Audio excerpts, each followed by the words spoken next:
Hello and welcome to the Strong Opinion Hibs podcast. I'm your host as always, Calvin, and as you can see, I'm joined by Jack and Charlie. How are you guys? Good mate, yourself? Good, thanks, yep. It feels good to finally be at the house doing one of these. It feels a bit surreal, but it's good as well. Yeah. I'm good, really excited for this as well. I'm thankful for the opportunity.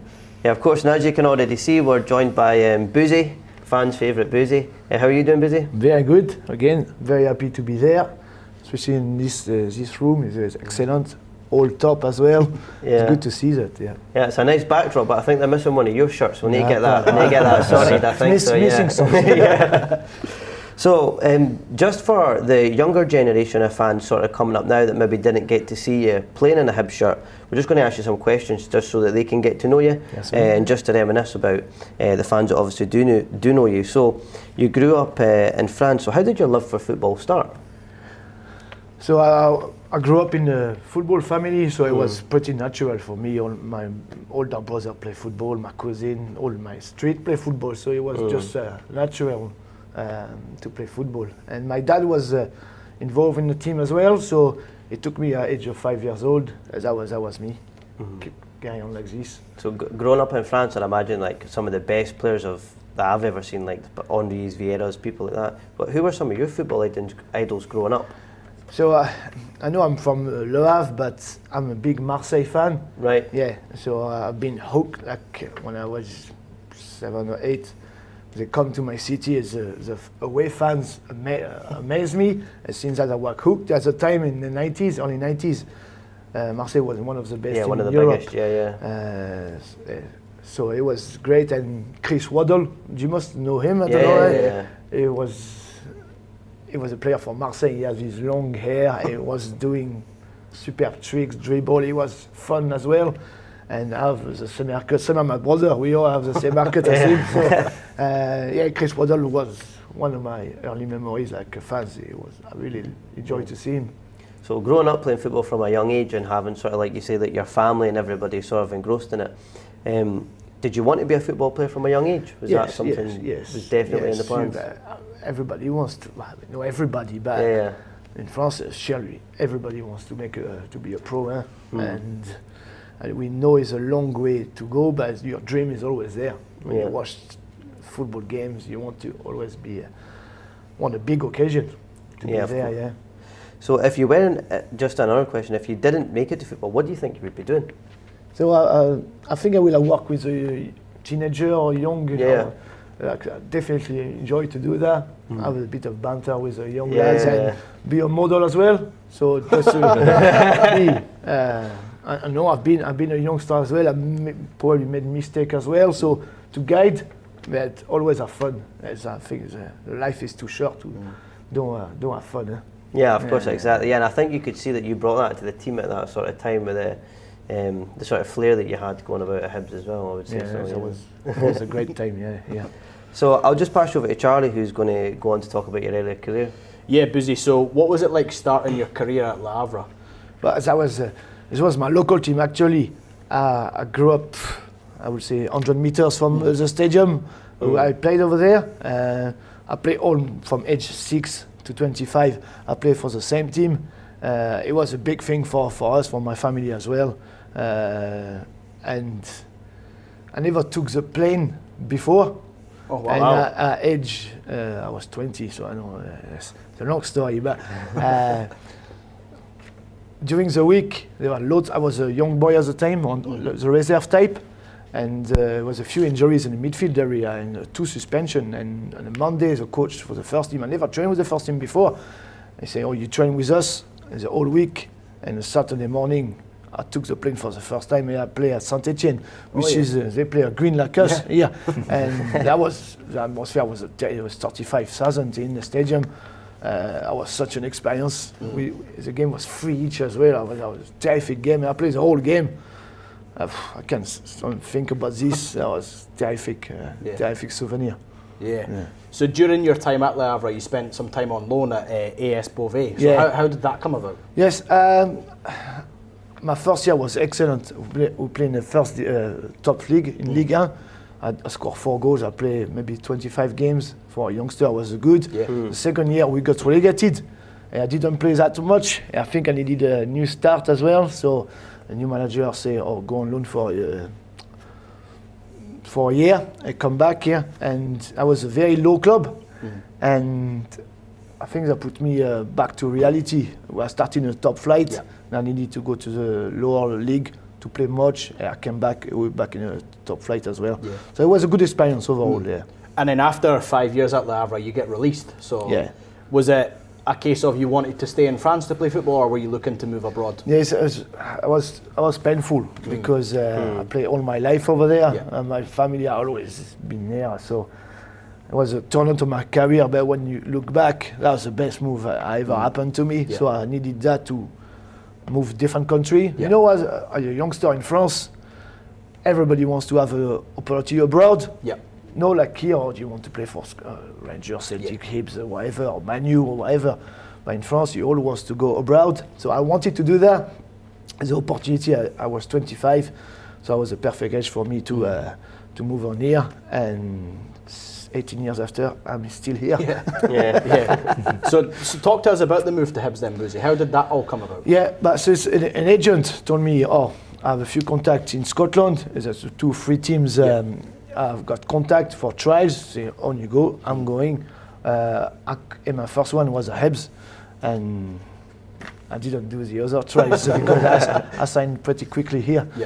And was that the experience you would expect coming over abroad for a trial, or was it different? Or? No, it was different. My English was very pure. It's still not great now, but my English was very pure. But when I came here, it's totally different in terms of the training, how you approach the game and stuff like that. I mean, the music before the game, I'd never seen that before. I mean, that was bang, bang. I said, wow, what's this as well? And it was great. So I said to myself, that's what I want to say. I want to stay and sign here. And Boozy, it's fair to say very quickly into your Hibs career, you were a fan's favourite. You were one of my favourite players growing up. So what was that like, having that relationship with the fans? Yeah, it was great. I remember we played a friendly game. I think that was Leeds, or I'm not sure. That was a friendly game. So 2004.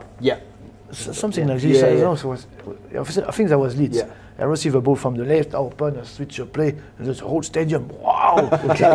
See, for a centre mid, it's quite normal. But when I see, if they like that, I'm going to do even more of this because that was right my type of play. So it was great. Even they say Boozy. In the start, I didn't know who they were saying because I didn't know what Boozy means and stuff. You know? You know what I mean? So did you not know it was you? They were no, in the start, no. It's Tony Mowbray. He took me in his office. Do you know everybody call you Boozy and stuff like this? You know what does it mean? So that's fine. I'm happy with that. Carry on. And now everybody call me Boozy. Like nobody can say my name anyway. So that's true. And Boozy, talk to us about that first season in a Hibs jersey, the 04-05 season. A fantastic season. We finished third, got into Europe. So being someone who played in that team, what was that season like for you? Yeah, it was great because the momentum. I know we lost the first game here. It was Kilmarnock. Because we had a good pre-season as well. It was because I was so excited to come here the first game. We lost 1-0. I think it was 1-0. But after that, straight away we won on Motherwell. And after we carry on, we had such a good runs, a good fun as well. I mean, the energy of that team was incredible. Well, legs everywhere. The two guys up front like Gary and Dix were unbelievable, man. They were shooting from everywhere. We have Scott, Bronny, Whitty. I have good experience as well. We had Gary Smith at the back. We had Stephen Glass was here. So it was overall a very the two full-back, Murphy and Whittaker. I mean, wow. Superb. What a team. Was Gary and Deeks, were they the one playing the music in the changing room before it? Was that their idea? Scott Brown as well, he must be up there. He's crazy man, he is. It was mental, man. But good mental. But good education for you. The season after Boozy, one of my highlights of that season was when Hearts came. They were unbeaten, and then you score. Nutmeg Craig Gordon. What was that like, scoring in an Edinburgh derby? That was great because that year I don't know if you remember, we are unbeatable. Because they had a full 11. They won the first 11. They come here. the place was absolutely. On YouTube, you can see that as well. Sometimes I watch that. 2-0, and Guy scored the second as well. The place was absolutely bouncing. It was a great day. Yeah. And what was that season like? Your second season? Did you think it was as good as the first one, or? But I got injured halfway through. Obviously, we had Europa League. But there was UEFA at the time in Dnipro actually, which is obviously just now you think about this. We were there over there, but it's a shame we never had another round of that, or even group stage. Maybe it would have been a group stage after that. Because that was a terrific experience. Even here, you hear the I was here. Even they put sunshine before the game. It was all scarf. I was captain that day as well. Believe it or not, I was captain that day. And Scotland hit the post as well. If you win 1-0 here, they were a good team. They were very good. They were 4 or 5 international, Ukrainian international in that team. Overall, I don't think we deserved to go through, but that was a good time. But for myself, it was a bit frustrating because I got my cruciate in January. And you come back for the next season, and that's the season that we won the CIS Cup 2006-07. So what do you remember about the run up to the final? Obviously, we put Hearts out on the way, and we put Aberdeen out on the way. What sort of your memories of? But for me, it's a Hearts game because that was my first game back. That was my first game back. I came on very early because Stuart was sick. It was not the plan to come in that early, and it was 1-0, but we demolished them in terms of here. It could have been 2 or 3 more. It was 1-0, but we did batter them that night. I think we had like 86% possession that night. After the semi-final was at Tynecastle, St Johnston. So you say we're a favourite team we had. It was a difficult game. Extra time, I think it was 3-1. But that was That was that Murphy goal. Murphy. And the commentary as well. One of the most iconic pieces of commentary, Benjamin for Hampden. That was brilliant. That was brilliant. But that was good to see all the Hibs fans in the tankers. That was good. Making it a nice colour for a change. So Boozy, obviously we win the cup 5-1 at Hampden against Kelly. What sort of your highlights of that day? Do you remember what you done before the game? But we were in a hotel, which is to go to the central, but sometimes you go to hotel to Aberdeen or to be there. Straight away you say, oh, something special. And there was a decent build-up as well. The weather was not great for us. It was March. Snow. 4 seasons in one day or exactly. Yeah. But the build-up was great. We knew the atmosphere going up with the fan as well. Plus Kimanuk, you say, you fancy yourself on that. And no, it was great and totally deserved it. Yeah. And what did it mean to you winning a cup with Hibs? Yeah, it's the only trophy I had in my career. And a lot of them were my teammates. Obviously, Scott, and they had won a lot of things after that, but for myself, the only one I won. So I stay here for life. Yeah, for sure. And Boozy, your Hibs career finished at the end of the 2007-08 season. So what did you feel, or how did you feel when your contract ended? I think probably I needed a new challenge. I needed a new challenge. I wanted to test in England as well. So so that was the end of. I could have left earlier than that, but the club didn't let me go. That was in January. I could have went to West Brom as well. So. And Tony Mowbray was at West Brom, I was quite frustrated because I was last 4 months in my contract. But Mixu wanted to keep me. I said, that's fine, if you want to keep me, I'll finish here. We didn't do great that season. I could have. You want to finish in a high, but we didn't do great this season. Do you have any regrets at your time at Hibs, or were you happy with? Yes. But the semi-final against Dunfermline, I mean, how? I don't know if you were here. Sol Bamba was awesome, wasn't he? That was unbelievable. Like you say, that team could have easily won a double. Imagine you won the double for Hibs the same season. Like, my shirts will be here. You know what I mean? Because when you look at the team we had, we could have easily do that. Yeah. So Boozy, after you left Hibs, you joined Coventry and you only stayed there for a year. So how did you find your time in England? Do you think it was different to playing up here? But that was more intense. I mean, I played championships. I was I don't know how many games they played over there. I was Wednesday. That's why I destroyed my knee because I was playing Wednesdays, Tuesday, Saturday, Saturday, and that was great. Yeah, that was good experience because you play in a different stadium, different country. So many teams compared to here. You play always the same team. Here it's totally different than there. I wish I could have stayed more. I could. I refused, but. It's okay. But we done a quarter-final of the FA Cup against Chelsea, so that was a good memory. And after you left Coventry, you made the journey back up to Scotland to play for Hamilton. Yeah. So how did that all come about, and how was your experience at Hamilton compared to Hibs? But it was totally different. I only played for 3 months over there. I knew my knee was not in no great state, and. After I had Kilmarnock as well, I failed my medical. I knew that was me. Tried to move on. It's a shame like this because all your life you play football and now as you finish. Yeah. So. And then you finished at Olympiacos Nicosia. Yeah. But that was again short-lived due to injury. So how would you sum up your career after you left Hibs? My career, it was the best. Was probably my debut with my own club team in here. Probably the last year was great, but 3 great years. Yeah. Would you have liked to have finished your career at Hibs, or do you think it was a good way to finish? I'm glad I never came back as an opportunity to come back. I'm glad I never came back because I was not 100%. I know a lot of my teammates came back. Yeah. I mean, almost every single one of them. Yeah. Like, except Scott Brown. I mean, they all came back. No, there's still time. There's still time. I know, he's free now. You got him on the phone? He's actually, all the time he's at the training ground because his son is on our setup. He's always here. So I'm just going to pass you, I was going to say, talking about old players coming back, I don't know if you know, but your total appearances for Hibs, you've got 99 appearances. I think it's more than that. I think it's more than that because I remember the press gave me a cake, I make 100 with a big 100 on that. Oh, was it? Right. I think it's more than that. I don't know, I think you need to come back for one. What about Sunday? Sunday. You play Sunday?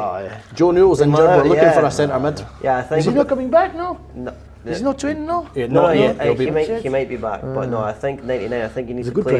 He's a good player. So we'll just pass you to Jack for the last little bit of it. So I'm going to talk to you about your coaching and then some questions from our listeners. And this one actually came in from our listener Aidan Cameron on Twitter, and he asked, "How did you come to the realisation that you wanted to be a coach?" It came a bit late in my career.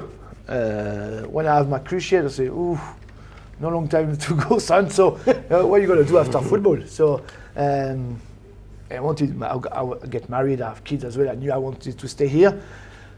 So football probably was the best way to stay. So I started to do my coaching badges a bit late from my point of view. That's why all the players just now, I encourage them to pass their badges within when they're playing. Like I lost probably 2 years after I retired to properly coach.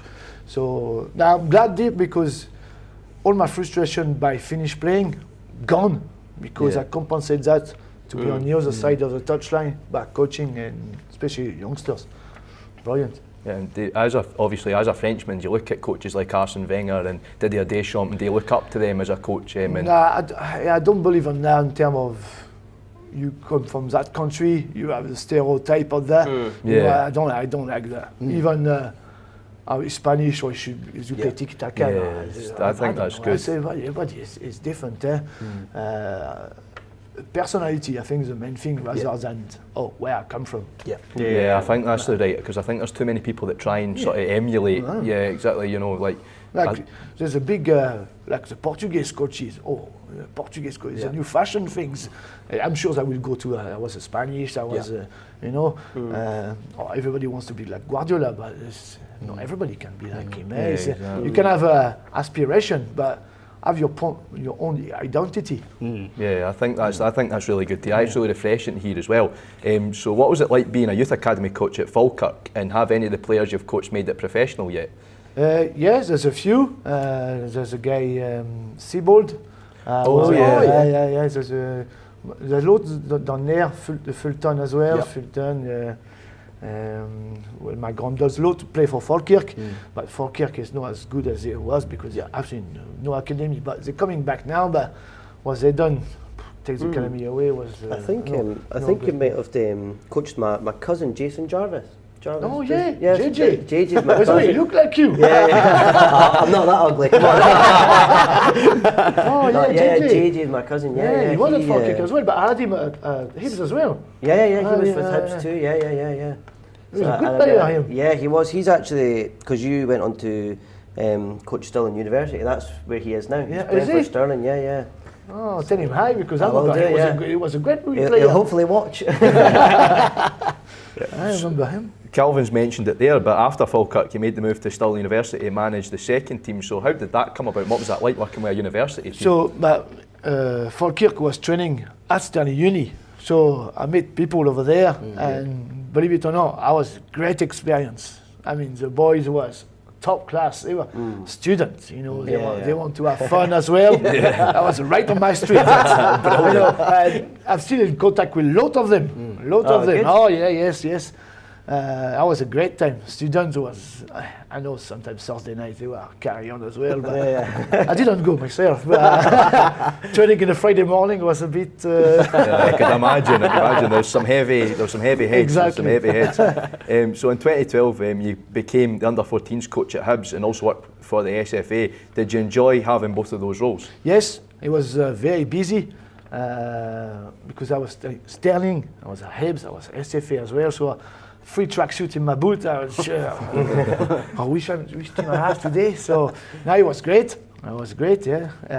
Hibs, Porteous was one of them. I remember him. Oh wow! I know. Oh, brilliant. He's actually surprised me how well he done because he was always aggressive. Age 14. I mean, he was a beast already, but his mobility let him down a little bit. Yeah. But what I like with him because in the parents' meeting we told him you need to work on that. I think his parents and support him, get a coach, and now look at his. I don't know how much worth he is now, but he done so well for the club. He represents the badge very. Yeah, definitely. I mean, definitely. Aggressive he is, and the headers, man, bam. Yeah, I think he's one of those old-fashioned defenders where he just likes to get stuck at. But we're losing that. Yeah, believe it or agree. not, those defender now still want to play. Defend first. He can defend. He can. So for you, does that give you a sense of pride when you see lads like the ones you had at Falkirk and like Porteous when they get to that point? Is that good for you knowing that you played a role in that? Yes, even Fraser Murray. Well, he left, but he was one of them. Josh Campbell was another one. So it's good to see that. I know he's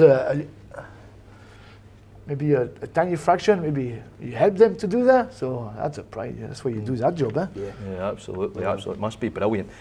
So after she made the move to be an assistant manager at both Dumbarton and Hamilton, can you tell us why you wanted to be an assistant manager and did you enjoy being an assistant manager? Yeah.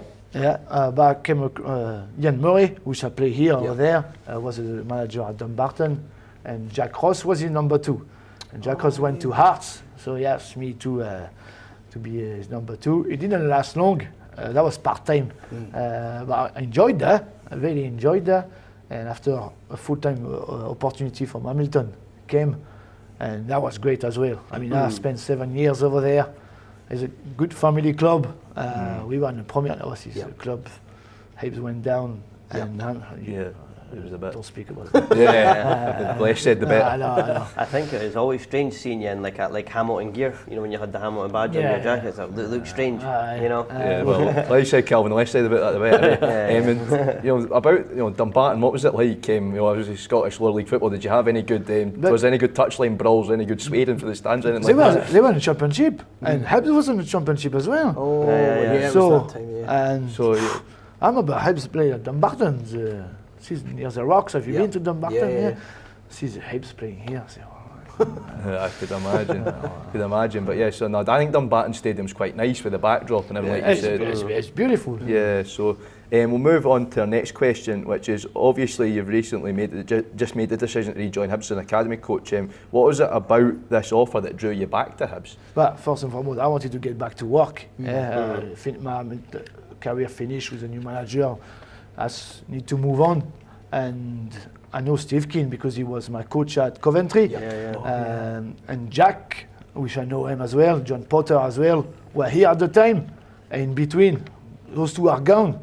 I say, oh no, what's happening here? But I still have the opportunity to come back at Hibs as an academy coach. It was great. It's good. I can imagine. And what's it like? Have you spoke to Sean? And what's Sean like working with Sean? And what are your sort of thoughts on him? Yeah, but he was. I played against him in the year before, so he was very nice. He's a gentleman. It was very nice to speak to him. He welcome. I mean, he was close to say, "Oh, it's your club, my club." But it's, you know what I mean? No, he was great, and his ambition for the club is high. So obviously, I will carry on like this. Yeah. Definitely. So the final question from our coaching part is, what are your aspirations in coaching, Boozy? I want to enjoy myself. That's the most important. When I think some coaches take themselves too seriously. I think you drag. There is something I like to have fun in training, even in games, before the game, after the game. You want to have fun. I'm happiness. I want to be happy. Okay, what level it is, I want to be happy. It's not about the money and stuff like this. I want to be happy and enjoy my day, the laugh with the boys and stuff like that. That's what it's all about for me. So now we've got some questions for our listeners. Now these are on my phone, so I'm going to look a bit unprofessional. Very, very slick. I don't think Hollywood will be calling me anytime soon. But we've got some questions from our listeners, and I sort of threw a few I have for you in there as well that I sort of picked up on as well. So I'll go and get them now. But first one from me is just touching on the fact, like, obviously I picked on this when you're talking, as a Marseille fan, what are your thoughts on Frank Sozzi, and were you like, oh wow, Frank Sozzi, when you found out, and what was it like finding out that he'd played for Hibs and everything like that? Hey, he's coming back soon, I heard.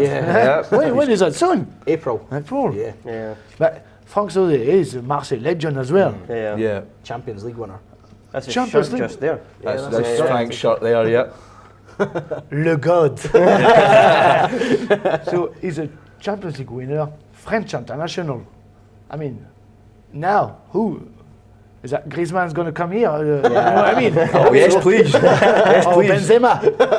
Oh, I think Benzema scored 3 against Paris. Benzema's more likely. I think it's more when they're sort of older. But so Benzema's sooner. listen, how old he was when he came here? He was 35. Yeah, he was brilliant. Benzema is 35 as well. You never know. Yeah, exactly. You never know. So hopefully. No, yes, but that's do you know we Gav work at the club? Yeah. That's the first. There's a guy picked me up from the airport in 2004.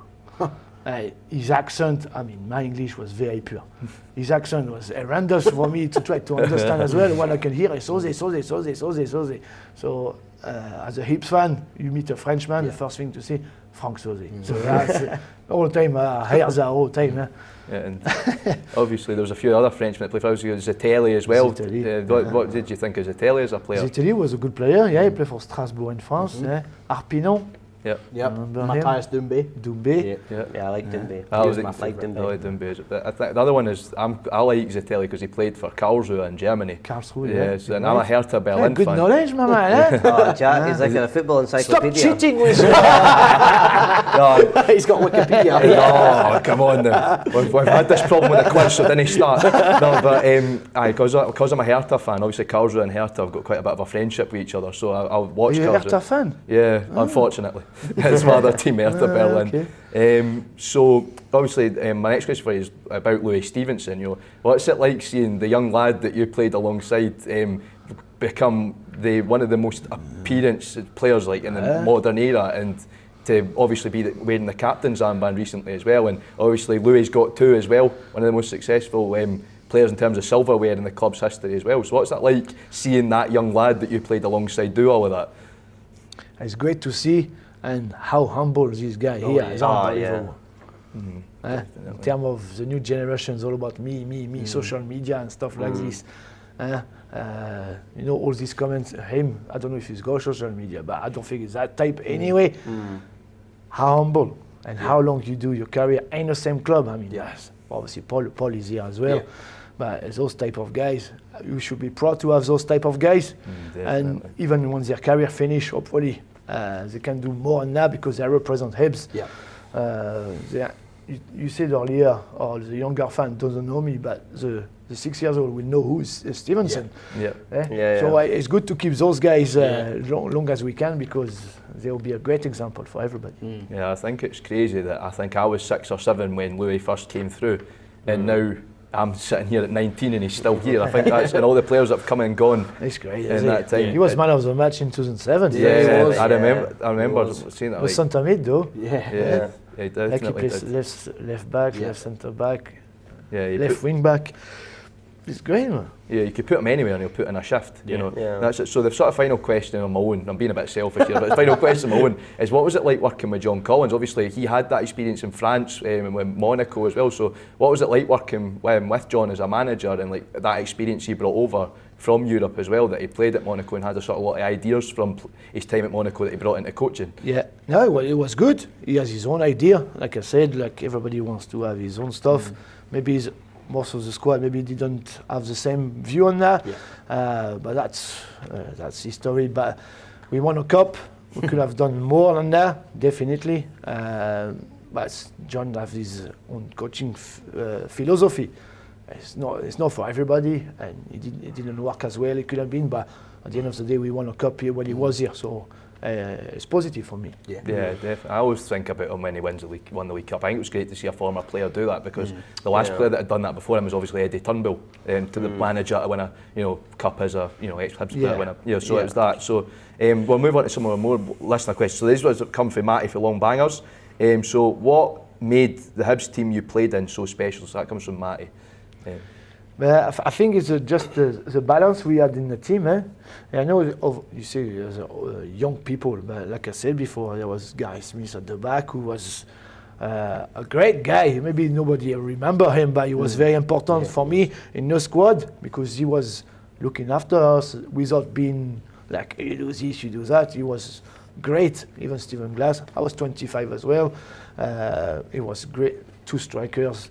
I mean, that was good spine in the team, but legs everywhere. And so enthusiasm was great. You can see the Hibs fan liked what they were saying, because I was wanted to win, to score, and fight for the badge as well. It was great. Yeah, absolutely. It was great to be part of that team. Yeah, great. Sometimes when I see the lads, it's great when we speak about our time.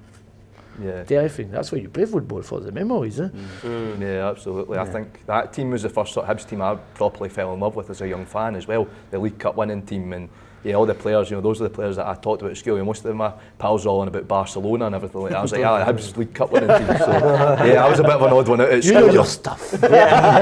Exactly. Who cares about Messi? So move on, and this one's from Jack Banks. If you could pick a 5-a-side team from players you played with, who would you pick? We're picking goals. Hibs, you mean, yeah? Yeah. Oh, I think, I assume so, I hope so. No, I'll go Hibs. We're picking goals. I put McNeil, because he won the cup for us. At the back, I put Big Drop Jones. 5-a-side. It may be too big for a 5-a-side. Jones! Remember that song? I still sing that in the shower sometimes. Yeah, still sing I remember Scott Brown on the table. Jones! Always Burley. Oh, that was great there. Oh, superb. So we have put at the back Chris Hogg. If I would say, he would be a beast. Scott Brown for sure. Yourself? I put myself. Why not? Why not? Player coach, Player coach, I put Dix up front. Because I think the definitely. boy was unbelievable. Yeah, I hope that team's available for Sunday, actually. So, next question is again from Jack Banks. The best opponent you played against while you were at Hibs? When I was at Hibs, opponent. But I think McGiddy, I don't know if you... Aidan McGiddy, yeah. Him and the gaffer as well. I mean, those two are in the same team. They were fighting. I mean, the speed. One more. I don't know if you remember Craig Bellamy. Yeah. He didn't play long. Yeah. But he was taking the. I felt that's the first time I say that. The guy was strong and sharp, like he was passing people like we were not there. I said to myself, ooh, that's a Did you play against Roy Keane when he was at Celtic? No. Was that before you came? But I don't think Bellamy was at the end of his career. Maybe No, he was No, on 'cause he loan. went back. Did he go back? Did he? I think he went to Birmingham or But something Roy like Keane that. was at the end of his career, Yeah. but I think Bellamy was in, I don't know, what, 28 Yeah. or 20. Yeah. I said to myself, wow, that's different caliber there. Yeah, so the next one comes from this man right here, Charlie. Charlie thought he'd get some more in. So Charlie asked, best manager you worked under? Tony Mowbray, I loved it. That was, even now, when you see how long, that was what, 2004, 18 years ago. Yeah. Like he's still fighting to go promoted in the championship. I know he had the ups and downs, like Celtic, it didn't work for him, but I like his mannerism. Chris Coleman, I had Chris Coleman as well. Oh, yeah. So it's a similar type, like, big guys, but you know what to don't mess with them. Yeah. But also, they have put your hammer under you if you have a problem. Tony Mowbray, I love them. I think I like Tony Mowbray. It's great to see him doing well again down south as well, because he's such a genuine guy as well. Anytime you sort of spoke to him, and since Charlie got to throw a question, I'll throw in an extra one. So obviously, Calvin, you can have one as well. You touched on obviously Dnipro as well. What was the game like in Ukraine in terms of like the experience? Obviously, Ukraine wasn't long, if you think about it in the grand scheme of things, after the collapse of the Soviet Union. So what was it like going over to Ukraine and sort of experiencing Ukraine as a country when you were there as the squad? That was clearly that was as the same as here. Like that was very ex-Union Sovietic, how you call that? Yeah, Union. But that was so different. It was pure as well compared to here. So straight away when you are to the airport, you see a different, rich, a bit poor country, and but the game itself was open. It was a track as well. It was open. It was so different than the British stadium. But it was good to see. It's a different experience. Yeah. What were the Ukrainian ultras like from Dnipro that night? Were they? I can't remember, but I remember the Hibs fan. There's a few. I think we managed to outsing the Ukrainian ultras, which is difficult because I wasn't at the game. I wasn't at the game in Ukraine, but some of the people I knew made it over, and they were like, "Yeah, it was sort of crazy." But seeing the police with AK-47s and everything, it was quite the experience. But it was great to see like the fans obviously do the Dnipro Kids charity as well. I think that's obviously they were on the news this afternoon, which is excellent. I think they're doing some great work. So we'll ask Charlie second question now that you've heard enough. So the best stadium you've played in? Obviously, there's a right answer here, but in Scotland, there's only one. He started with San Siro. I played Parc des Princes as well. Oh yeah, it's a good ground. But Marseille I played Marseille as well. Now it's a roof. Now it's even better. Now. At the time, it was no roof, but see the noise in the Parc des Princes. I don't know, I was a Scotsman. I just support Scotland as well. Unfortunately, do you remember McFadden when he scored? Really? I know. Couldn't believe it. That was the Parc des Princes. Yeah. Some goal he scored over there. That's a great in terms of noise. The noise stay here. It's a brilliant ground. I think. I love watching like the Champions League of PSG, and then I've got to say Marseille are my French team, so I do like the Orange Velodrome as well. I think it's the atmosphere is an excellent. The Marseille fans are insane. They're brilliant. You couldn't even trust there. They put fire in the training ground last year. It's mental. Yeah, the fans are great. So the fan culture in France is good. So our last question comes from Twitter person. I don't know if I can really repeat his name. His name's Alex. His name's Alex. We'll say that. We'll say it. We all know when I say Hibs Twitter personality, we know who I mean. Alex asks, "What does Sunshine on Leith mean to you?" Well, that's a song straight away.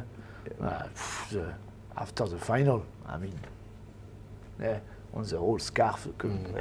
Everybody have shiver. Huh? Even you don't support Hibs, you must be emotional and impacted by what you see. It's a great song, it means so much to the club, the community, to the area. I mean, that's superb. This song needs to stay for as long as this club survives, and that would never end anyway. I've got to ask just one more bonus question here. What was your favourite chant from the League Cup final team? Was it the Zemema one? Apart from your own, was it Zemema, Jones? Which one was it? Jones is definitely. Always believe. Do you ever find yourself singing it? Oh yes. Just not today. In the town. That's fine. I always sing like Uzi Mema whenever in the shower, and that's fine. It's fine. You get my dad shouting, "Shut up!"